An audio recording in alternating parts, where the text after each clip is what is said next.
వాళ్ళని తెలంగాణ మహాసభ పెట్టుకొని ముందర నడిపించి విగ్రహం నడిపిండు. ఈ సీమాంత ప్రభుత్వం బలిగొన్నది ఆయనది. అదేవిధంగా శ్రీకాంతచారి తెలంగాణ కోసం బలిదానం చేసుకున్నారు.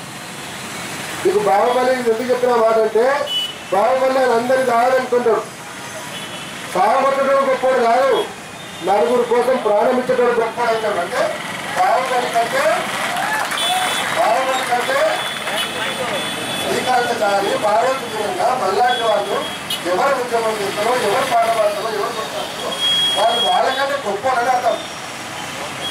అందుకోసమే మరొక మాట అంటాం, అందువల్ల ఏంటి కేవలం తెలంగాణ సినిమాలో ఉన్న పాటలతో పాటు పొడుస్తున్న పొత్తు మీద పాట మీద ఎన్ని లైఫ్లు వచ్చుంటాయి. శ్రీకాంత్ గారు చచ్చిపోతే రాతి బొమ్మల్లోనే కొలువైన శివుడైన పాట రాసిన గుర్తుందా? ఇలా రింటోన్ పెట్టుకున్నారా? పచ్చ పెట్టేసిన పాట కంటే దానికి ఎక్కువ లైఫ్లు ఉన్నాయి. నిజమేనా?